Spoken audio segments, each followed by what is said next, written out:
పాత్రికేయ మిత్రులందరికీ president medical practitioners association Andhra Pradesh doctor N Ravikumar, Chittoor జిల్లా అధ్యక్షులు medical practitioners association, doctor Sundaravadana, treasurer Chittoor district unit. ఈరోజు ఏమండి బాడీ ఏది మెంబర్సా? నియర్లీ 400 మెంబర్స్ ఉన్నారండి. నిన్న అసెంబ్లీలో మా సిస్టమ్కి సంబంధించిన ఆంధ్రప్రదేశ్ మెడికల్ కౌన్సిల్ బిల్ ఒకటి ఆమోదం పొందింది. సో దానికి కృతజ్ఞతలు చెప్పడానికి ఈ ప్రెస్ మీట్, ప్రభుత్వానికి కృతజ్ఞతలు చెప్పడానికి ఈ ప్రెస్ మీట్ పెట్టడం జరిగింది. యాక్చువల్గా అంటే మీకు దీని గురించి ఒక టూకీగా ఏమంటే, ఈ ఆయుర్వేద హోమియో బోర్డ్ అంటే డిపార్ట్మెంట్ ఆఫ్ ఆయుష్ అంటాం దీన్ని. దీంట్లో ఆయుర్వేద, హోమియో, యునాని, సిద్ధ, న్యాచురోపతికి సంబంధించి ఒక బోర్డు అనేది ఉంది మనకి. దీంట్లో బోర్డులో ఎక్కువ మంది డాక్టర్లు ఉన్నది ఏదైనా ఉందంటే ఆయుర్వేద సిస్టమ్కి సంబంధించిన వాళ్ళే దగ్గర మనకు రాష్ట్రంలో 15 నుంచి 20 వేల మంది ఉన్నాం. మిగతా హోమియో, తర్వాత న్యాచురోపతి, యునాని తక్కువ మంది డాక్టర్స్ ఉండేది, కాలేజెస్ ఎక్కువ. కాబట్టి ఇదేమంటే ఇన్ని రోజులు మనకి ఆంధ్ర బోర్డ్ ఫర్ ఆయుర్వేద అనే ఒక పేరుతో 1956లో ఒక యాక్ట్ క్రియేట్ చేసి ఈ డాక్టర్స్ యొక్క రిజిస్ట్రేషన్ ప్రాసెస్ని చేసేవాళ్ళు. ఏమని పెట్టున్నారంటే 1956లో ఆంధ్రప్రదేశ్ బ్రాకెట్లో Andhra area ayurvedic and homeo medical practitioners registration act అని 1956లో దీన్ని క్రియేట్ చేసి దీనికి ఒక రిజిస్ట్రార్ని, అంటే ఆ ప్రభుత్వ ఉద్యోగస్తుల్లో ఉన్న డాక్టర్స్లో ఒకరిని ఈ డిపార్ట్మెంట్స్లో, అంటే ఎవరైనా హోమియో కానీ యునాని కానీ ఎవరైనా సరే సీనియర్ మోస్ట్ వాళ్ళని రిజిస్ట్రార్గా పెట్టి మా డిగ్రీలను క్రమబద్ధీకరణ చేయడము, మా డిగ్రీలను రిజిస్ట్రేషన్ చేసుకోవడానికి ఒక రిజిస్ట్రార్ని నియమించి చేశారు. యాక్చువల్గా ఇదేమంటే ఒక రిజిస్ట్రారు ఒక బోర్డులో ఏమీ బోర్డు సభ్యులు లేకుండా ఒక రిజిస్ట్రార్తో ఇన్ని రోజులు దాన్ని మెయింటైన్ చేస్తూ వచ్చారు.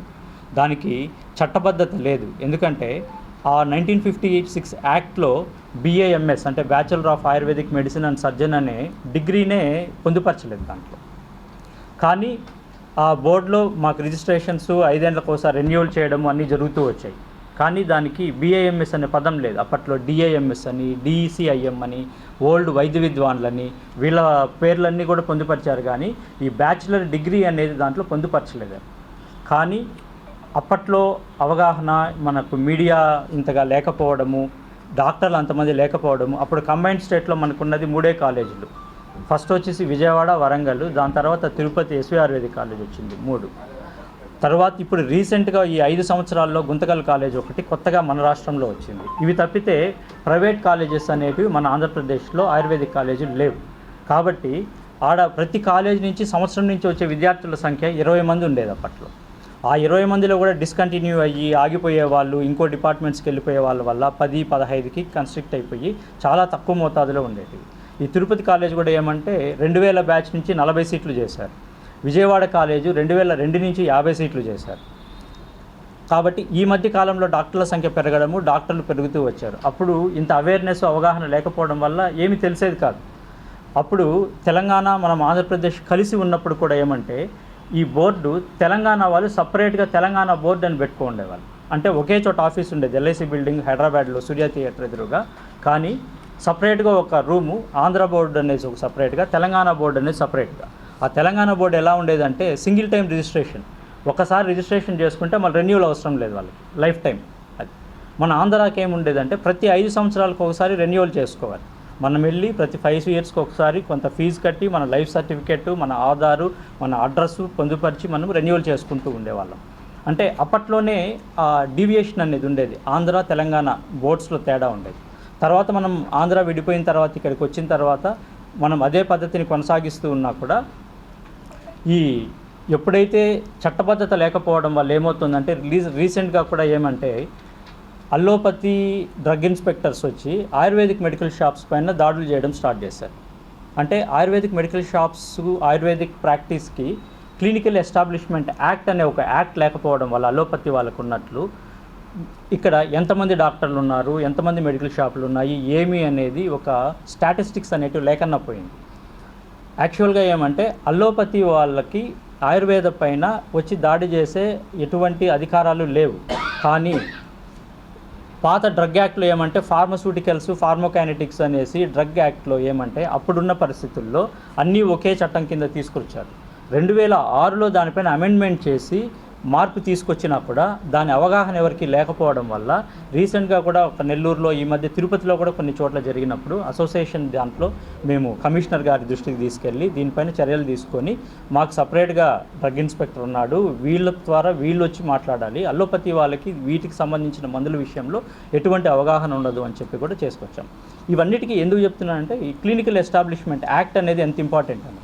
రెండోది ఈ మెడికల్ కౌన్సిల్ నిన్న ఏదైతే అసెంబ్లీలో మనకి ఆమోదం పొందిందో ఆ మెడికల్ కౌన్సిల్ అనేది ఏమంటే ఇప్పుడు national council of Indian system of medicine అని 2020 యాక్ట్ ప్రకారము ఎట్లా అంటే అలోపతిలో నేషనల్ హెల్త్ మిషన్ అని ఎలా అయితే NHM వచ్చిందో మెడికల్ కౌన్సిల్ ఆఫ్ ఇండియా ప్లేస్లో మనకు వచ్చేసి NCISM అని వచ్చింది, national council for Indian system of medicine అని. 2020 యాక్ట్ ప్రకారము వాళ్ళు 2023 సెప్టెంబర్ 30 లోపు ప్రతి స్టేట్లోనూ దీనికి సంబంధించిన ఒక కౌన్సిల్ ఫామ్ చేసుకోండి అని చెప్పేసి వాళ్ళు రిజల్యూషన్ పాస్ చేయడం జరిగింది. కానీ కొన్ని అనివార్య కారణాల వల్ల మన లాస్ట్ గవర్నమెంట్లో ఈ గవర్నమెంట్లో మేము కొంచెం చొరవ తీసుకొని లాస్ట్ 2 సంవత్సరాల్లో, ఎందుకంటే ఇది అవగాహన లేకపోవడం వల్ల కొత్తగా వచ్చిన సిస్టమ్ వల్ల పనిచేసే అధికారులకు కూడా దీనిపైన పెద్ద అవగాహన లేకపోవడంతో ఆల్రెడీ మిగతా స్టేట్స్లో కొన్ని స్టేట్స్లో ఇంప్లిమెంట్ చేసిన యాక్ట్లన్నీ తీసుకొచ్చి ముందున్న కమిషనర్ రాజేంద్ర కుమార్ గారు కానీ ఇప్పుడున్న రాయిష్ కమిషనర్ మంజులా మేడం కానీ వాళ్ళకి ఇవన్నీ ఎక్స్ప్లెయిన్ చేసి వాళ్ళని మేము అంటే ప్రతిసారి మేము గవర్నమెంట్లో లేకపోయినా కూడా సిస్టమ్కి సంబంధించిన విషయంగా మేము అసోసియేషన్ తరఫున లీడ్ తీసుకొని వాళ్ళు కూడా మమ్మల్ని అదేవిధంగా ఆహ్వానించారు. ప్రతిదీ ఏదన్నా ఉన్నా కూడా మాతో సంప్రదింపులు జరిపి ఒకదాన్ని కొలిక్కి తీసుకొచ్చి ఈ విషయంలో సత్యకుమార్ గారు హెల్త్ మినిస్టర్ గారు చాలా వరకు మాకు హెల్ప్ చేశారు.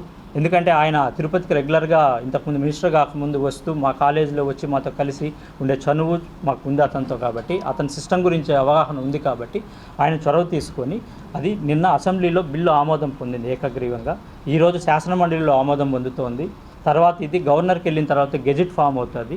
గెజిట్ వచ్చిన తర్వాత నోటిఫికేషన్ వచ్చి ఇది 13 మంది సభ్యులతో ఒక కౌన్సిల్ ఫామ్ అవుతుంది.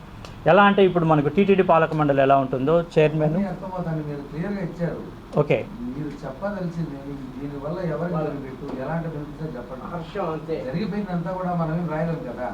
అంటే మీకు అవగాహన కోసం ఏదన్నా మీకు ఉంటే చెప్పదలుచుకునేదే చెప్తున్నాం అంతే. అది ఓకే ఓకే ఓకే.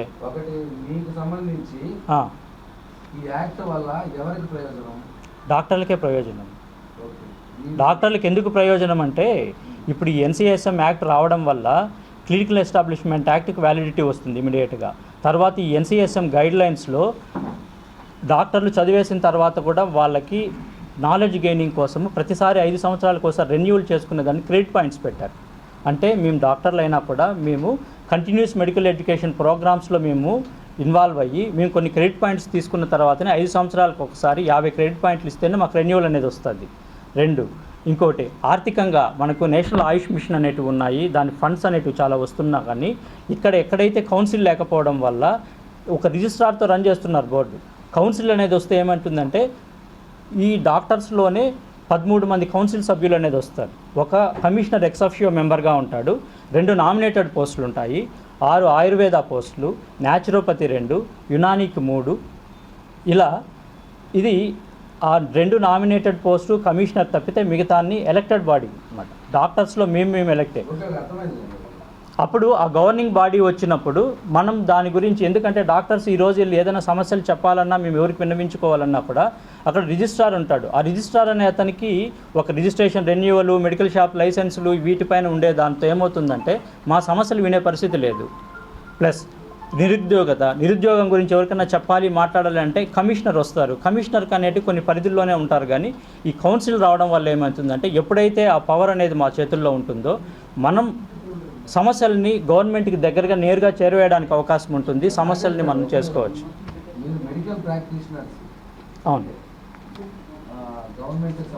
ఈరోజు అసెంబ్లీలో ఆమోదం నిన్న మాకు ఏకగ్రీవంగా కావడం వల్ల మా మెడికల్ ప్రాక్టీషనర్స్ అసోసియేషన్ తరపున చంద్రబాబు నాయుడు గారికి, హెల్త్ మినిస్టర్ సత్యకుమార్ గారికి, కమిషనర్ గారికి, మంజులా మేడం, ముందున్న కమిషనర్ ఈమెకు మేడం ముందు రాజేంద్ర కుమార్ గారు, ఎందుకంటే ఫైల్ మూవ్ అయింది ఆయన పీరియడ్లోనే, ఆయనకి, తర్వాత మాకు కమిషనరేట్లో సహకరించిన రిజిస్ట్రార్ శేఖర్ గారికి, తర్వాత కమిషనర్ సెక్రటరియట్లో మాకు హెల్ప్ చేసిన ఏఎస్ఓ ఎస్ఓ గారికి, వీళ్ళందరికీ కూడా మేము మెడికల్ ప్రాక్టీషనర్స్ అసోసియేషన్ తరఫున కృతజ్ఞతలు తెలియజేయడానికి ఈరోజు ప్రెస్ మీట్ పెట్టడం జరిగింది.